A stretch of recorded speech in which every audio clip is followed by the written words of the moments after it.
नमस्कार, आप देख रहे हैं एनडीटीवी कैफ़े। मैं अश्विनी कुमार। आज के मेहमान सुमित सर, बाबा, मयंक जी और पुण्येंदु जी, आप सभी का स्वागत है। आज की चर्चा एक बहुत महत्वपूर्ण विषय पे काफ़ी समय से जो चर्चा में है, लोकसभा चुनाव के समय से ही, वो है कास्ट सेंसस। चर्चा शुरू करें उससे पहले एक बयान है बाबा, फादर ऑफ मैनेजमेंट के, मतलब जिनको कहा जाता है पीटर ड्रकर, जो अमेरिका के बहुत बड़े व्यक्ति थे जिनका नाम है। उन्होंने कहा था कि जब तक किसी चीज़ को नापा नहीं जाता तब तक उसे मैनेज नहीं किया जा सकता। तो वो बात इसमें भी लागू होती है कि जब तक कोई चीज़ नापी नहीं जाएगी कि कौन सी चीज़ कितनी है, तब तक आप कैसे बता पाओगे कि उसके लिए क्या किया जाए। लेकिन इसकी उलट एक और है कि अगर आप कास्ट को नापेंगे तो सोशल डिवीज़न और बढ़ेगा। फिर जो दूसरी जातियाँ वो भी अपने लिए डिमांड करेंगी कि हमें भी रिजर्वेशन मिलना चाहिए। आपके लिए, आपकी नज़र में कास्ट सेंसस जो बीजेपी का स्टैंड अभी तक रहा है, हिल डुल रहा है कि नहीं करवाएंगे नहीं करवाएंगे, अब क्यों अचानक से सरकार इसमें सहमति दिखती हुई लग रही है लेकिन अभी हुई नहीं है? आपने दो बातें कही हैं। एक तो कहा कि आपने कास्ट सेंसस होना चाहिए कि नहीं होना चाहिए, दूसरा आपने रिजर्वेशन जोड़ा है। उसमें दो अलग अलग चीज़ें। रिजर्वेशन का अलग मुद्दा है और एक है कास्ट। तो कास्ट सेंसस से कोई इनकार नहीं कर सकता। क्यों नहीं होना चाहिए? कास्ट सेंसस तो होता है जब आप जनसंख्या जो जनगणना होती है तो आप भेड़ बकरी सब गिनते हैं ना, कि कितना गाय है आपके पास, कितना बकरी है, कितना भैंस है, कितना बैल है, ये भी गिनते। कास्ट भी पूछा जाता है, उसको पब्लिश नहीं, पिछले बार भी हुआ है, पब्लिश नहीं किया जाता है। डाटा सार्वजनिक नहीं किया जाता है। पहली बार जो है बिहार में इस ढंग का डाटा सार्वजनिक किया गया और उससे ढेर सारे मिथ टूटे हैं। समझ गए? तो इसलिए जो ये मांग है कि कास्ट सेंसस होनी चाहिए, वो सही मांग है और मुझे नहीं लगता कि कोई भी इससे इनकार कर सकता है। आप देखिएगा कि जब अगली जो जनगणना की बात हो रही है कि जनगणना के लिए अब जो है वो डेट अनाउंस की जाएगी और जनगणना होगी, क्योंकि वो पेंडिंग है, वो हो नहीं पाई है अभी तक। तो उसमें कास्ट सेंसस इंक्लूड रहेगा। अब ये सरकारों के ऊपर है, सरकार के ऊपर है कि वो जारी करती है या नहीं करती। तो सबसे बड़ा सवाल ये उठता है कि कास्ट का डाटा आप कलेक्ट करते हैं तो उसको जारी करना चाहिए या नहीं करना चाहिए। इस पर आप डिबेट कर सकते हैं। मेरे अनुसार करना चाहिए। जब तक आपको मालूम नहीं है कि किसकी कितनी संख्या है तो आप कैसे उसको उतनी भागीदारी कैसे देंगे? फिर वो रिजर्वेशन पे मुद्दा आ गया, वो भागीदारी मतलब रिजर्वेशन, हाँ, रिजर्वेशन पे मुद्दा आएगा। सबको रिजर्वेशन मिला हुआ है, किसको मिला हुआ नहीं है आप बताइए? अपर कास्ट को मिला हुआ है ना? मिला हुआ 10% है, 10%। 10% है, जो कि आंकड़ों के अनुसार देखा जाए तो कितना 15-20% होंगे अपर कास्ट। उनको है 50% ज़्यादा रिजर्वेशन है। बाकी आप ओबीसी का रिजर्वेशन आगे नहीं बढ़ाते हैं। क्यों नहीं बढ़ाते हैं? क्योंकि पॉलिटिकल विल नहीं है। आप कोर्ट का हवाला देते हैं, लेकिन हमने देखा है कि किस तरह से जयललिता ने सीलिंग तोड़ी जा सकती है। सीलिंग तोड़ी है। जयललिता ने तो सीलिंग तोड़ी है और उसका तमिलनाडु में इतिहास है। 65% तक का उसमें गया है और उसमें अलग से भी रिजर्वेशन दिया गया। 1% का रिजर्वेशन अलग से शेड्यूल ट्राइब्स को भी दिया गया था। और वो पॉलिटिकल विल इसलिए था कि जयललिता अपने पूरे सांसदों विधायकों को लेकर के दिल्ली में बैठ गई थी। नरसिम्हा राव की सरकार थी और इसी तरह से कोलिशन की सरकार थी जो अभी सरकार है। और उन्होंने बैठ करके कहा कि इसको 9 शेड्यूल में डालिए। 9 शेड्यूल में डाला गया जिससे कि वो सुप्रीम कोर्ट के परव्यू से, दायरे से बाहर चला गया। और यही वजह है कि तमिलनाडु में आज जो है 50% से ज़्यादा रिजर्वेशन है, 64% का रिजर्वेशन। बाकी जगह क्यों नहीं हो सकता? बिहार में क्यों नहीं हो सकता? अब आप इसको थोड़ा सा अलग से करके देखिए। आप जो हिंदी पट्टी के राज्य हैं और जो महाराष्ट्र के बाद, हालांकि महाराष्ट्र में भी जो है मराठा आंदोलन बहुत तेज चल रहा है, लेकिन इन राज्यों की जो डिमांड है उस पर आपको सहानुभूति ढंग से विचार करना होगा। मुझे लगता है कि ये जायज़ मांग है, आपको कराना चाहिए। आप कास्ट सेंसस कराइए, आपके पास डाटा रहेगा, आप टारगेटेड ग्रोथ ओरिएंटेड आप अपनी योजनाएं बना सकते हैं, जो कि मुझे लगता है कि ईमानदारी से कोई भी सरकार बनाना चाहे तो वो कर सकती हैं। इसमें कोई बुराई नहीं। सुमित सर, कास्ट सेंसस होना चाहिए, ये बात काफ़ी लोग कहते हैं और खास बीजेपी भी अंदर दुबे मानती है कि कास्ट सेंसस होना चाहिए। लेकिन कहानी उसके बाद शुरू होती है कि कास्ट सेंसस हो जाएगा तो डेटा आ जाएगा, उस हिसाब से फिर डिमांड ये होगा जिसकी जितनी हिस्सेदारी उतनी उसकी भागीदारी, फिर यानी रिजर्वेशन की बात आएगी। रिजर्वेशन में कई पक्ष हैं। कुछ लोग कहते हैं रिजर्वेशन नहीं देना चाहिए, कुछ लोग कहते हैं कि आगे चल के सोशल डिवीज़न होगा। आपको क्या लगता है कि कास्ट सेंसस तो होना चाहिए, अगर है तो होना चाहिए या नहीं होना चाहिए, अगर जो अभी आपका विचार हो? और क्या रिजर्वेशन पे जो बात जाएगी वो क्या देश में रिजर्वेशन और बढ़ना चाहिए, जो अभी का लिमिट है उसको भी क्रॉस करना चाहिए? दो बातें डिस्क्लेमर के तौर पे शुरू करता हूँ। पहली चीज़ तो ये, मेरी राय की कोई इम्पोर्टेंस नहीं है। मैं कास्ट सेंसस पर क्या राय रखता हूँ, रिजर्वेशन को लेकर क्या रखता हूँ, इसका देश के जो नीति निर्धारक लोग हैं उनसे उसका कोई सरोकार नहीं है। पर मैं बड़ी जिम्मेदारी से इस बात को कह रहा हूँ, जो बात आपने कही, आपके सवाल में बात जवाब छुपी थी कि जब मुझे पता नहीं होगा कि किसको किस चीज़ की ज़रूरत है, उसकी संख्या कितनी है, तो मैं कैसे दे पाऊँगा। तो अगर ये अधिकार मेरे पास है कि मुझे आप 5 लोगों में कोई चीज़ बांटनी है, कुछ करना है, तो मेरे पास ये जानकारी होनी चाहिए कि आप 5 लोगों की संख्या कितनी है, कितना आप पढ़े लिखे हैं, कि क्या आपका सोशल स्टेटस रहा है, कहाँ की आपकी कैसे आप ज़मीन से निकल कर कहाँ तक पहुँचे हैं। अगर ये तमाम फैक्ट्स मेरे पास रहेंगे तो मैं किसी भी चीज़ का डिस्ट्रीब्यूशन करने में उन तमाम बातों का ध्यान रख सकता हूँ कि आप पाँचों का भला हो सके, अगर ये मेरे हाथ में है तो मैं इंडिविजुअली स्पीकिंग, मेरे हिसाब से कास्ट सेंसस होनी चाहिए, मेरे हिसाब से कास्ट सेंसस के डेटा पब्लिक होने चाहिए, मेरे हिसाब से उसके बाद जो नीति निर्धारक जो नियम बनते हैं उसमें बहुत से लोगों को मदद मिलेगी। आज भी ये फैक्ट है अश्विनी कि हम आज़ादी के 75 साल के बाद भी हम लोग कहते हैं ना कि आज सबके पास मोबाइल है, आज सबके पास आधार कार्ड है, सबके पास पैन कार्ड है।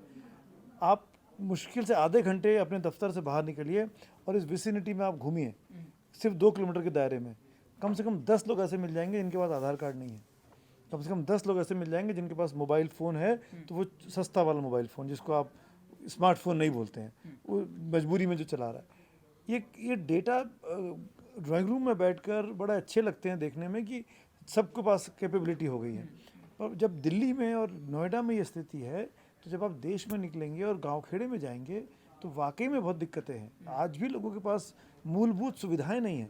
भाई आज़ादी के 75 साल के बाद भी हम अच्छे स्कूल और अच्छे अस्पताल दे पा रहे हैं क्या आज भी हमारे डॉक्टर्स और हमारे टीचर्स जो मिड डे मील स्कीम में कैंप्स नहीं होते हैं क्या? ये तो बेसिक नेसेसिटी है ना।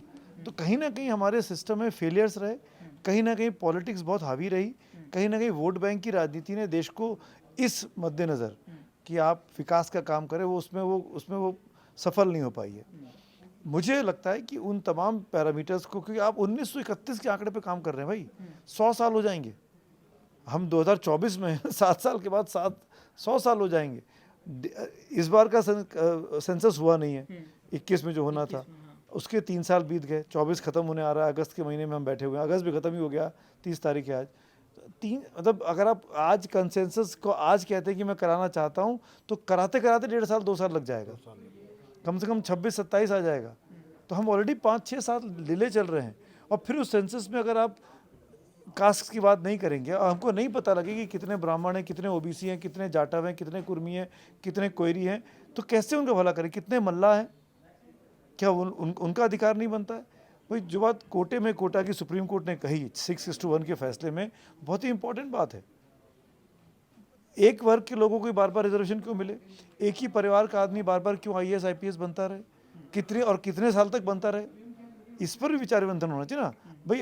हम लोग सब अम्बेडकर साहब की कस्में खाते हैं, खासकर राजनेताओं की बात कर रहा हूँ कि हर व्यक्ति, कोई राजनीतिक पार्टी नहीं मिलेगी जो अम्बेडकर के खिलाफ एक लाइन भी बोले।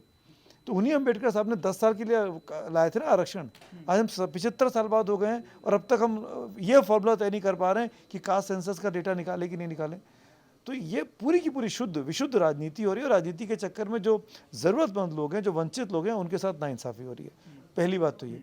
और दूसरी बात, ये बहुत इम्पॉर्टेंट है राजनीतिक पार्टियों के लिए जो इस चीज़ पर पत्ते नहीं खोल रही हैं, जो अपना साफ नहीं कर रही हैं। मैं, जैसे आपने बीजेपी का नाम लिया, शुरू में आपने कहा कि मूड बनता दिख रहा है, क्यों दिख रहा है? क्योंकि अब बीजेपी 303 की पार्टी नहीं है। मैं हर डिबेट में आपको यही बोल रहा हूँ, हर शो में आपको यही बोल रहा हूँ, बीजेपी 240 की पार्टी है। आज ही कंगना रनौत ने जो टीवी इंटरव्यूज़ दिए और उन्होंने कह दिया कि गरीबी के आधार पर आरक्षण मिलना चाहिए, जो ज़रूरतमंद है, मतलब उन्होंने आर्थिक पैमाना बताया किसी अपनी भाषा में। तो संजय निषाद खुलकर आ गए, ओम प्रकाश राजभर खुलकर आ गए, बयान आ गए भाई। उनको क्या पता, उनको क्या पता? एक बड़ी अच्छी फिल्म का डायलॉग है, I think gangs of Wasseypur में या किसी में, मैं मिस कर रहा हूँ, कि वो बोलता है, 2 कैरेक्टर बैठे हुए हैं, वो एक कैरेक्टर बोलता है दूसरे से कि हमको तो पता ही नहीं यार ये आरक्षण क्या होता है। तो वो जो पिछड़ा आदमी है जो नीचे बैठा, वो बोलता है कि आप उच्च जाति वालों को क्या पता होता है कि आरक्षण क्या होता है, आपको क्या ज़रूरत है? अधिकतर अगड़े लोग ये बातें करते हैं कि इसकी ज़रूरत क्या है। तो कंगना रनौत पे वही बात साबित हो जाती है कि ठीक है, आप गरीबों की मदद करिए, कोई उससे नुकसान नहीं कर रहा, लेकिन जो बाकी वर्ग है, जो जो गरीब से भी गरीब है, उनका क्या? मयंक सर, मयंक सर ने अच्छा लिखा है इस बारे आपने में। एक लेख इनको लिखा है, रगड़िए। हाँ उसी में चाहता हूँ थोड़ा सा आप एलोबरेट करेंगे। उसमें आपने वीपी सिंह का एग्जांपल मंडल कमीशन से देते हुए राहुल गांधी की जो मांग को लिखा है, थोड़ा समझाइए क्या लिखा है आपने, और क्या ये मांग तो जायज़ है, लेकिन कितना दिन तक वो पॉलिटिकल सर्वाइवल रहेगा कांग्रेस पार्टी और उनकी इंडिया अलायंस का? आज हम पहले से ही डिसाइड करके आए हैं कि आप जो भी पूछिएगा जवाब हम अपने ढंग से ही देंगे। उस आर्टिकल का जिक्र हम नहीं करेंगे, उसमें से बस एक वो आर्टिकल कहाँ लिखे हैं ये बता दीजिए दर्शकों को। एनडीटीवी में ही लिखे हाँ, हैं। वो पढ़- बहुत पहले तो बहुत पहले की बात हम है। लोग उस लिंक को आपके जो डिस्क्रिप्शन है उसमें डाल देंगे वीडियो के, तो वहाँ पढ़ सकते हैं। नहीं, लेकिन उसके अलावा भी बहुत कुछ कहने के लिए आपने कहा ना कि होना चाहिए कि नहीं होना चाहिए, जी उससे भी बड़ी बात है कि अब लगता है कि हो जाएगा, उसके पीछे की वजह हम बताते हैं। पहले इसी को बताते हैं, फिर बताते हैं कि कास्ट सेंसस का हिस्ट्री क्या रहा है इंडिया में, जी जी। और 2011 का ही सेंसस का डेटा पब्लिक क्यों नहीं किया गया। पहले तो बात है कि पहली बार ये टेस्ट हुआ है कि इसका पॉलिटिकल इम्पैक्ट बहुत नहीं होता है। जैसे बिहार में कास्ट सेंसस हुआ, उसके बाद हुआ क्या है कि बहुत बड़ा पॉलिटिकल उलटफेर होगा, कुछ नहीं हुआ वहाँ। इसीलिए सारे पार्टी अब एश्योर्ड हैं, कॉन्फिडेंट हैं कि कास्ट सेंसस का डेटा अगर पब्लिक भी होता है तो उसका पॉलिटिकल इम्पैक्ट बहुत बड़ा होगा। ऐसा नहीं है, पॉलिटिक्स बदलेगी ज़रूर, किसको फ़ायदा होगा किसको नुकसान होगा ये भी अभी हम नहीं बता सकते, लेकिन बिहार ने प्रूव कर दिया, बिहार के कास्ट सेंसस के डेटा ने, कि इसका इमीडिएट पॉलिटिकल इम्पैक्ट बहुत नहीं होने वाला है। इसीलिए शायद बीजेपी को भी अब लगता है कि कास्ट सेंसस कराने में कोई दिक्कत नहीं है। उससे पहले हम बताते हैं कि पहले जो कास्ट सेंसस 1891 से जो हुआ 1911, 21 में, 1931 में, 41 में हुआ, जिसको डेटा पब्लिक नहीं किया गया, 1931 का हम लोग बताते हैं। उस समय अलग प्रोसेस था, मतलब 51 में भी था, हुआ था उसमें पहले का जो प्रोसेस था उसमें था कि हर कास्ट ग्रुप में ये होड़ मची थी कि हमको जो सोसाइटी परसीव कर रहा है हमको कि जिस ग्रुप को हम बिलोंग करते हैं उसमें नहीं है, हम उससे ऊपर हैं। बहुत सारे लोग बोलते थे कि हम तो क्षत्रिय हैं, हम तो ब्राह्मण हैं। हाँ, तो उस प्रोसेस को एक सोशलिस्ट ने भी कहा था कि संस्कृताइजेशन का प्रोसेस है, सबको अपने से ऊपर ग्रुप से आइडेंटिफाई करना था। और इसीलिए उस समय भी बहुत क्योटिक था वो प्रोसेस पूरा, कि किसको किस कैटेगरी में डाला जाए। इसके लिए ब्रिटिशर्स ने बड़ी स्ट्रगल की, बहुत कमेटी बनी और ये एग्जैक्टली प्लेस नहीं कर पाए। तो 31 का जो डेटा आधार बना के जो हम बात कर रहे हैं उसमें भी बहुत सारे फ्लॉज हैं, इसीलिए इसको डिसकंटिन्यू भी किया गया। फिर 2011 में जो आया, अब उसका देखिए, उस समय एसटी की रिपोर्ट थी और उसको हमने कोट किया है। एसटी की रिपोर्ट थी कि उसमें पता चला कि देश में 46 लाख कास्ट है। हाँ, अब 46 लाख कास्ट में से अगर आधी आबादी को मान लिया जाए कि ओबीसी है, तो कम से कम 20 लाख ओबीसी हुए। अब इस इतने 46 लाख कास्ट को किस कैटेगरी में, कौन ओबीसी है, कौन जनरल है, कौन एससी एसटी है, इसको कैटेगराइज करना बहुत मेहनत टास्क था। इसीलिए उस डेटा को कभी पब्लिश नहीं किया गया। लेकिन बिहार ने एक मॉडल दे दिया है कि उसको कैसे सिंप्लीफाई करके आप फिर भी पब्लिश कर सकते हैं और उसका पॉलिटिकल रिपरकशन बहुत ज़्यादा नहीं होगा। इसीलिए एक्सेप्टेबिलिटी बढ़ती जा रही है कि कास्ट सेंसस होगा और उसका डेटा भी पब्लिश होगा।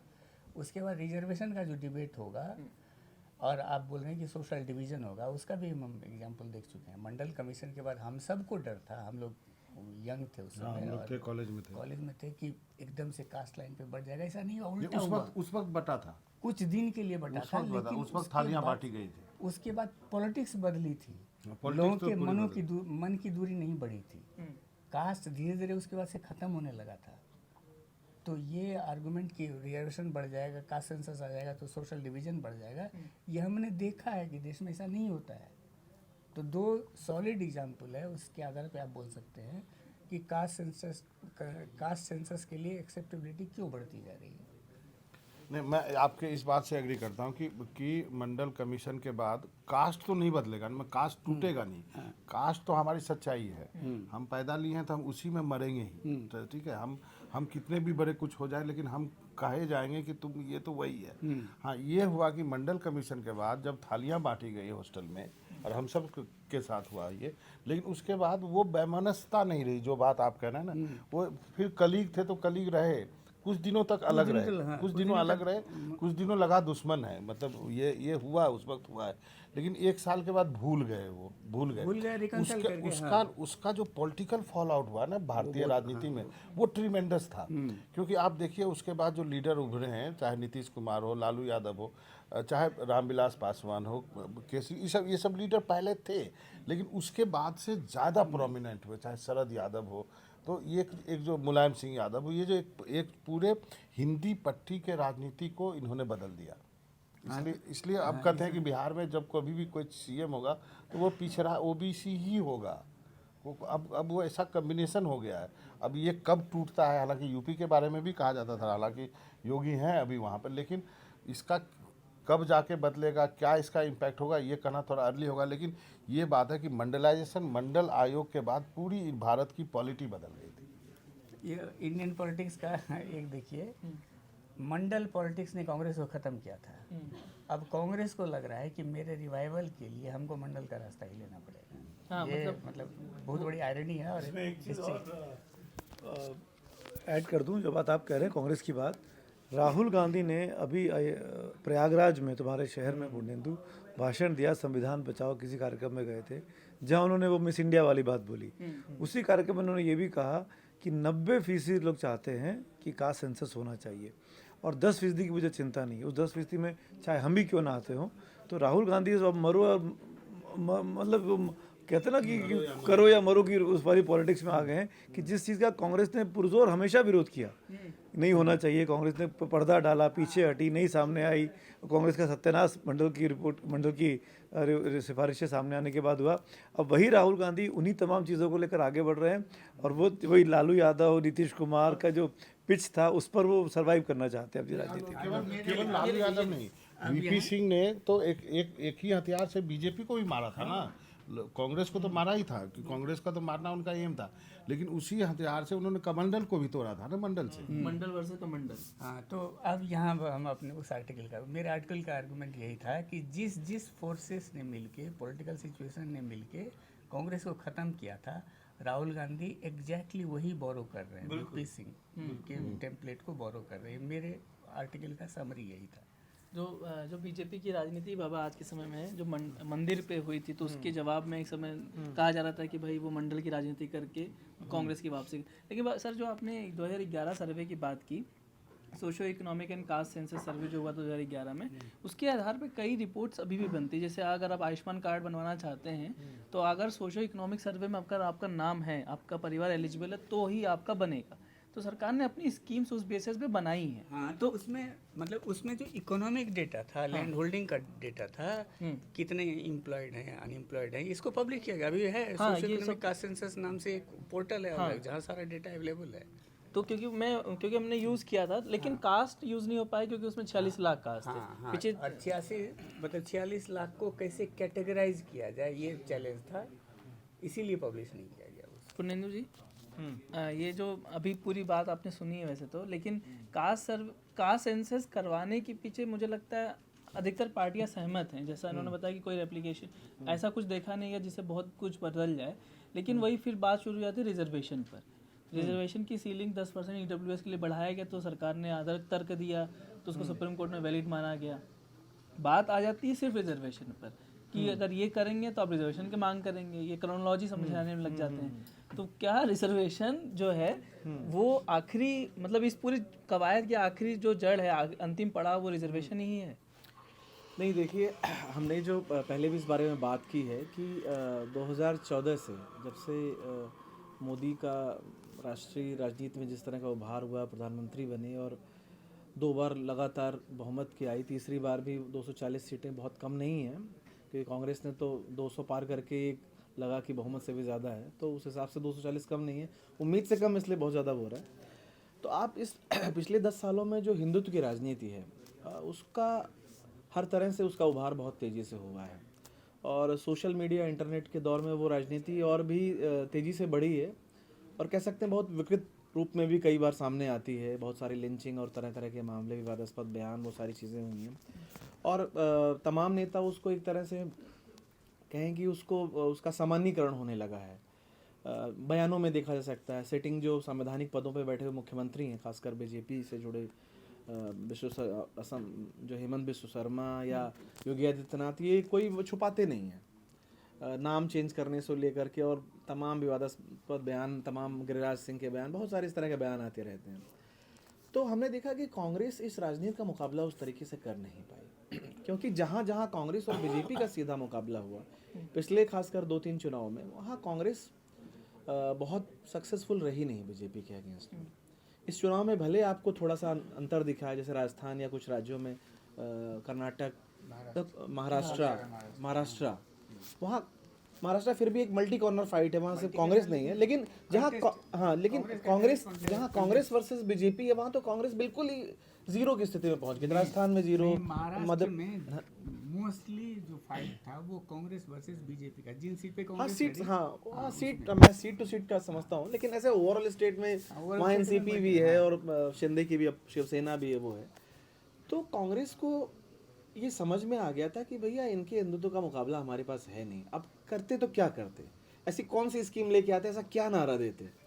तो उस हिसाब से मुझे लगता है राहुल गांधी ने जो कमंडल का जवाब, जो मंडल पॉलिटिक्स लाए हैं, वो कहीं ना कहीं काम कर रहा है और उसमें उनको हेल्प किया ये 400 के नारे ने और दूसरा जो संविधान बदलने के नारे ने, वो इन्होंने बुलाया। राहुल गांधी ने लगातार हर अपनी सभा में संविधान दिखाया, क्लिक किया है, वो कहीं ना कहीं बिल्कुल क्लिक किया है। वो यूपी में क्लिक किया, बहुत सारे राज्यों में क्लिक किया।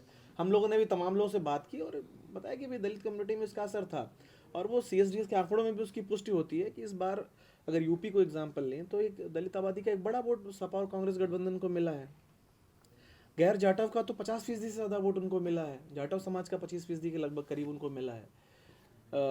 BSP का वोट काफ़ी कम हुआ क्योंकि एक तरह से पोर्टे हुआ कि BSP जो है वो चुनाव को अंडर प्ले कर रही है और वो बीजेपी के इशारे पे उस तरह से लगा कि भाई ये वोट देना ख़राब होगा, तो वो बहुत ही जो उनका कोर वोटर था वो भी उस ढंग से सपोर्ट नहीं किया जैसा वो करता था। तो ये सारी चीज़ें वो है और राहुल गांधी उसको लगातार उठाएंगे और ये आगे और आक्रामक, जैसे बात ही हो रही थी कि भाई अगर मोदी हर बात पे मान ही लेंगे, चाहे वो जन दबाव में या अपने गठबंधन के दबाव में या किसी भी दबाव में, तो क्या इनके पास क्या मुद्दा रहेगा। लेकिन क्या आपको लगता है सिर्फ ये कास्ट सेंसस पे बात रुकेगी? कास्ट सेंसस होगा तो फिर रिजर्वेशन का भी सवाल आएगा उसमें, और ये होगा कि अगर OBC की आबादी जैसा एक 27% अभी है, अब मंडल कमीशन में ही था कि OBC देश में 50% हैं। अगर ये आंकड़ा आता है या 50% प्लस हो तो उसकी डिमांड होगी भाई OBC का रिजर्वेशन बढ़ाया जाए। गवर्नमेंट ऑफ इंडिया का ही बहुत सारा स्कीम है जिसमें OBC को बेनिफिट दिया जाता है। उसमें अलग अलग रिपोर्ट में 40 से लेके 45-40% तक OBC को एस्टिमेट किया जा रहा है। हाँ। मंडल कमीशन में उसके 50 या 52% होने का है। मंडल कमीशन की जो अपनी रिपोर्ट थी कि देश में OBC वो है, अगर वो आंकड़ा सही निकलता है, OBC 50-52% निकलता उतना है ही तो नहीं, सही मैं एक बात कह रहा हूँ, मतलब कास्ट सेंसस के बाद की बात कि 50 या उससे ज़्यादा 60%, 65% जो भी आता है, तो ये दबाव तो बढ़ेगा। फिर 27% क्यों, फिर तो और ज़्यादा होना चाहिए आरक्षण, इसकी मांग उठेगी। आपके पास जरूरत क्या है, ये भी तो फिर आरक्षण की जरूरत क्या है? हाँ तो वो अगर आप मेजोरिटी में हैं रिवर्स कर दो ना, रिवर्स आरक्षण कर दो। नहीं मेजॉरिटी रिवर्स आरक्षण कर दो दोनों ना। में अंतर है। आरक्षण देखिए, आरक्षण 10% दिया ना, वही रहेगा आरक्षण, बाकी 90% खुला रहेगा। नहीं, आरक्षण का जो तर्क ये है कि जब तक आरक्षण का उद्देश्य क्या था कि भाई जो सदियों से एक वंचित समुदाय है उसको मुख्यधारा में ले आना, वो कोई आर्थिक सुधार कार्यक्रम नहीं था, नहीं, वो था बराबरी की बात। और अभी भी देश में जब तक जातिवाद, सामाजिक बराबरी, वही सोशल जस्टिस की जो बात थी, और वो उसके लिए आपको उनको पॉलिटिकल टूल्स और जैसे शेड्यूल कास्ट और शेड्यूल ट्राइब को तो रिप्रेजेंटेशन के लिए उनको विधानसभाओं में और लोकसभा में उनको आरक्षित किया गया। और डॉक्टर अंबेडकर के जो 10 साल वाला सर वो बात थी, वो SC/ST सीट्स को लेकर के थी, वो आरक्षण को लेकर के नहीं थी। कई बार थोड़ा कंफ्यूजन हो जाता है, बहुत वो confusion हाँ, कि जैसे लगता है एजुकेशन और जॉब्स को लेके उन्होंने 10 साल, वो जो 10 साल की बात, आरक्षण को इसीलिए लेके आप देखेंगे विधानसभा या लोकसभाओं को हर 10 साल में 10 साल के लिए एक्सटेंड करना पड़ता है। नहीं, आरक्षण को लेकर के इतना मिथ है कि लगता है कि यदि कोई OBC है तो उसको जीवन भर आरक्षण, लोगों को मालूम नहीं कि जैसे आप इनकम टैक्स का वो लगाते हैं ना, आपका आरक्षण खत्म हो जाता है। यही बात नहीं, यदि कोई लड़की जो शेड्यूल कास्ट की लड़की किसी अग्रय जाति के साथ उसका विवाह हो गया तो उसके बच्चों को आरक्षण नहीं मिलेगा। हाँ। जैसे अब मैं बड़े बड़े नाम आपको बताता हूँ, संभवी चौधरी, उनके बच्चों को आरक्षण नहीं मिलेगा क्योंकि वहाँ पर कास्ट से भी आई हुई है, क्योंकि वहाँ पे मायके का नहीं चलता है, वो लड़की के फादर का वो नहीं होता, हस्बैंड का वो चलेगा। तो ये कई मिथ है इस बारे में। कोई भी ओबीसी आप जो इंटरनेट पे जो बहस चलती है ना, वो सोशल मीडिया पे कि आरक्षण अब हमारे बच्चों को आरक्षण नहीं मिल सकता है क्योंकि हम उस प्रीव्यू से हाँ, वो तो बाहर आप जाते क्रीमी लेयर में आ गए तो फिर क्रीमी नहीं लेयर आएगा। वो उसमें नहीं मिलेगा। इसकी बात सुप्रीम कोर्ट ने जो वो सुमित सर कह रहे थे केवल उन्हीं के बच्चों को ज़्यादा मिलता है जो किसान है, जिनका इनकम टैक्स नहीं देते हैं। अदरवाइज मंडल कमीशन का कैपिंग है, वो आप आगे जाके फंस जाएंगे उसमें यदि आप गलत लगाएंगे तो जो मैं बात कर रहा था कि ये सिर्फ कास्ट सेंसस पे बात नहीं रुकेगी, बात होगी कि जो राहुल गांधी कहते हैं ना, जितनी आबादी उतना हक वाला नारा। Exactly. वो सुनने में अजीब लगता है कि भाई कांग्रेस की तो इमेज इस तरह की मंडल पॉलिटिक्स की रही नहीं है, फिर क्या सवाल है। आप हिंदुत्व की राजनीति का मुकाबला करने के लिए उन्होंने बहुत सारे वो कोशिश ट्राई किया, वो बात बन नहीं रही है। नहीं पूर्णेंदु, मुझे यहाँ पे अभी भी लग रहा है ना कि ये ना आगे चल के ना ये नारा ही रह के लग जाएगा। अभी बहुत अच्छा लग रहा है कि राहुल गांधी बोल रहे हैं, एक वैसा गोरा चिट्ठा आदमी ब्राह्मण जो अपने आप को कहता है लीनिएज ऐसा करके, और कांग्रेस पार्टी ने कभी नहीं कहा, तो लोगों को थोड़ा वो एक्साइट कर रहा है। लेकिन जो कोर चीज़ मैंने कहा ना कि जो नीचे से लेकर ऊपर लाने की बात है ना, उस पर कोई काम हो नहीं रहा है, समझ गए। वो जो है ना, वो हमारे घर के बगल में जो हमारा पड़ोसी है, चाहे हम जैसे ना, वो स्थिति हमारा, चूँकि एक आदमी पढ़ के आगे दिल्ली आ गया ना, लेकिन पूरा हमारा समाज जो है ना, हमारा गोतिया सब, वो अभी भी उसी तरह रह रहा है। तो उसके उत्थान के लिए जब आप नहीं करोगे ना, तो ये एक पॉलिटिकल ये है, चाहे राहुल गांधी करे, चाहे बीजेपी करे, चाहे जेडीयू करे, चाहे आरजेडी करे, वो समाज वहीं का वहीं है अभी भी, अनफॉर्चुनेटली। यदि आप ऊपर लाना चाहते हैं तो कुछ और अच्छा कीजिए। नहीं, मेजॉरिटी ऑफ द पॉपुलेशन तो आपकी बात सही है, लेकिन मतलब जो एक है कि आरक्षण का जो, जैसे एक पहले भी हमने एक बात की थी उसमें कि आरक्षण को लेकर जो बहस होती है, तो बहुत सारे संस्थानों में आप पाएंगे आरक्षण से पहले वो उनका रिप्रेजेंटेशन ही नहीं था। तो आप लोकतंत्र में रिप्रेजेंटेशन का सवाल तो एक जायज़ सवाल है। अगर उनको वो भागीदारी नहीं है संस्थानों में, एक पर्टिकुलर समूह को, जो इतना बड़ा समूह है, वो मेजॉरिटी ऑफ द पॉपुलेशन है, तो आप उसको जो तमाम संस्थानों से आप उसको दूर कैसे कर सकते हैं? क्या एक खास जातीय वर्ग का, खास समुदाय का ही क्या वहाँ वर्चस्व होगा, सिर्फ वहीं को लोग दिखेंगे? तो फिर ये जो लोकतंत्र में उनको वॉइस कैसे मिलेगी? और ये हर संस्थान पे लागू होता है। अब जो, लेकिन अगला सवाल जो बाबा आएगा, अब चाहे वो जवानी जमा खर्च ही हो, लेकिन आप देखेंगे सरकारी नौकरियां धीरे धीरे बहुत घट गई हैं, और ज्यादातर कॉन्ट्रैक्चुअल जॉब्स हैं। तो सवाल है कि एक्शन की हम बात करते हैं, कोई लागू नहीं करता है। अब लेटरल एंट्री पे देखिए सरकार को रोल बैक करना पड़ा है, करना ही तो पड़ेगा। अगला सवाल यही आएगा, नारा अंत में ये उठेगा यही, और कि अब निजी क्षेत्र में आरक्षण की बात होगी, उसको लेकर के वो कास्ट सेंसस से बात नहीं बनेगी, आगे तक जाएगा, क्योंकि सरकारी नौकरियां अब उतनी रही नहीं है, जो हैं भी उसमें ज़्यादातर कॉन्ट्रैक्चुअल है, जहाँ रिजर्वेशन जिसमें लागू नहीं है। अब बात हो रही है कि अब जो कॉन्ट्रैक्ट के वो होंगे उसमें भी रिजर्वेशन की पॉलिसी को इम्प्लीमेंट करना चाहिए जोर शोर से। तो वो तो आप ये बात करते हैं, प्राइवेट सेक्टर में भी रेलवे रिजर्वेशन बोर्ड के चेयरमैन बने, वो साला इतिहास में नाम दर्ज है भाई साहब कि इतने साल बाद ये कैसे बने। 119 साल बाद आप सोच सकते हैं, आप अपने आप को प्रोग्रेसिव और दुनिया की सबसे बड़ी और बाबा इकोनॉमी की जो बात करते हैं। रोहिणी कमीशन की जो रिपोर्ट है, वो तो ठीक है, पब्लिक नहीं हुई, अखबारों के थ्रू हम लोग भी थोड़ा बहुत जो सोर्सेज के थ्रू पढ़ते हैं, तो जो ओबीसी में जो कैटेगराइजेशन की बात हो रही है कि 27% जो आरक्षण अभी फिलहाल है, उसमें ये देखने वाली बात है कि कौन कौन से लोग हैं जो उसका ज़्यादा लाभ उठा रहे हैं, क्या ऐसे उनमें है जिनको नहीं मिला, जो शेड्यूल कास्ट वाली बात हुई है। अगर ये बात भी है, और वो वही बात तो मैं कह 2017 रहा में हूं कमीशन ना, बना, वो बात मैं तो उल्टे उसके लिए ढंग से आंकड़ा भी कह तो रहा चाहिए आपके पास। वो वही बात तो मैं दूसरे ढंग से कह रहा हूँ कि एक कोई आके दिल्ली आ गया तो वो उससे तो उत्थान नहीं हो गया ना। वो हमारे गांव जाइए, आपको स्थिति पता चल जाएगी। मैं कहता हूँ कि यदि आप जवानी जमा खर्च मत कीजिए, चाहे राहुल गांधी हो, चाहे कुछ हो, कोई भी साहब हो, आप एक प्रोग्राम बनाइए ना भाई। यहाँ तो इस बात पर झगड़ा हो जाता है कि मिड डे मील में अंडा दे रहा है भाई साहब, प्रोटीन है नहीं बच्चों को खाने के लिए, कहाँ से पड़ेगा? एक मिड डे मील की वजह से बच्चा स्कूल जाता है, आप बंद कर दीजिए, पूरा ड्रॉप आउट देख लीजिए आप। हम लोग बोरा में सिलेट लपेट के जाते थे। बस एक लाइन में बोलूंगा गांव के स्कूल कि जैसे कांग्रेस या बीजेपी आरक्षण को लेके तो उतनी मुखर थी नहीं पहले, लेकिन आप ये देखेंगे आरक्षण को लेके एक्सेप्टेंस इवन बीजेपी के समर्थकों में भी आ गया। कम से कम बीजेपी के, मैं सवर्ण समर्थकों की बात कर रहा हूँ, उन्होंने ये मान लिया कि हाँ भैया आरक्षण अब सच्चाई है। अब मोहन भागवत भी उसको सपोर्ट करते हैं। इवन कास्ट सेंसस में पहले एक आरएसएस का नेता कहा गया था कि ये बांटेगा, फिर बाद में सफाई उनको देनी पड़ी सुनील अम्बेडकर को कि मतलब होना चाहिए, लेकिन ये भी ध्यान रखना चाहिए कि इसका कोई दुरुपयोग ना हो। तो इसमें इस चर्चा में एक लाइन जोड़ना चाह रहा हूँ कि एक थिन लाइन है सर, आरक्षण और गरीबी, ये बहुत थिन लाइन है। लोग ना इसको समझने की गलती करते हैं। जैसे कि मांग हुई कि कास्ट सेंसस कराया जाए, क्योंकि जितने लोग हैं उस हिसाब से आइडेंटिफाई किया जाए, उनके लिए स्कीम्स बनाया जाए। स्कीम क्यों बनाया जाए? ताकि वो जो गरीबी रेखा के नीचे या जिनका उत्थान नहीं हो पाया उनको सामाजिक लेवल लाया जाए। तो सामाजिक लेवल कैसे आएगा? या तो उनको एम्पावर करके, एम्पावर मतलब पैसा दे के या एजुकेशन दे के। तो बात फिर वही आ गई। तो सवाल आखिर में उठ यही जाता है कि भाई गरीबी ही तो मेन पर्पस हुआ ना, तो गरीबी के आधार पर फिर क्यों नहीं रिजर्वेशन की बात होती, कास्ट के आधार पर क्यों नहीं बात? ये थोड़ा सा ये आपको फील करना पड़ेगा, ये आपको समझना पड़ेगा। फिर ये आपने यदि महसूस नहीं किया है ना, तो मैं आपको समझा नहीं सकता हूँ।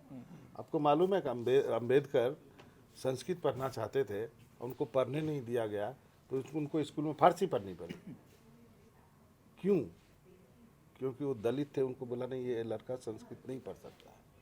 तो ये आपको फील, ये आपके साथ संस्कृत पढ़ना ब्राह्मणों का काम। हाँ, तो समझ गया। तो बस ये यही पंडित पुजारी जो बनेगा वो संस्कृत पढ़ेगा उसमें 100% रिजर्वेशन। दलित क्या करेगा पढ़ के? एक आपको एक उदाहरण देता हूँ, उसके बाद मैं कुछ नहीं बोलूँगा, हालांकि मैं बहुत बदनाम हूँ। दो आदमी शराब पी के ना नाले में लेटे हुए हैं। एक पंडित जी हैं और एक अदर है, वो शुद्र है बेचारा। जो आदमी उठाएगा ना, पंडित जी को कहेगा पंडित जी आप भी, और उसको कहेगा इसका तो यही हालत है। तो ये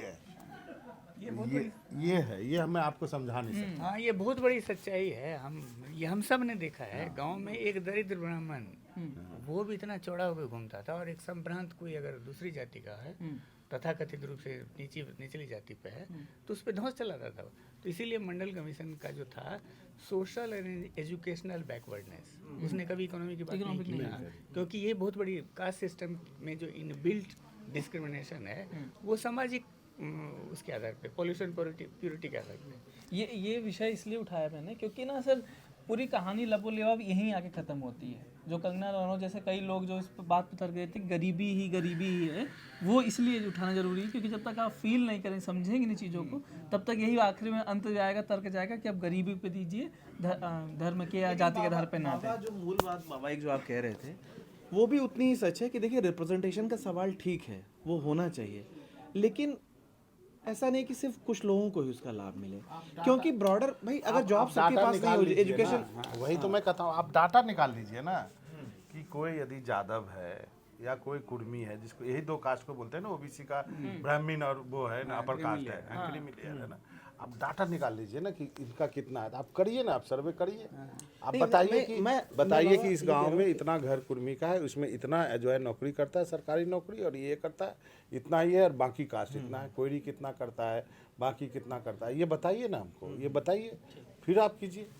तो उम्मीद करते हैं कि जो भी आपके मन में तमाम सवाल रहे होंगे, कास्ट सेंसस, उसके बाद रिजर्वेशन और रिजर्वेशन गरीबी उन्मूलन कार्यक्रम, न जाने क्या क्या, उम्मीद करते हैं कि इस चर्चा से आपको कुछ जानकारी मिली होगी।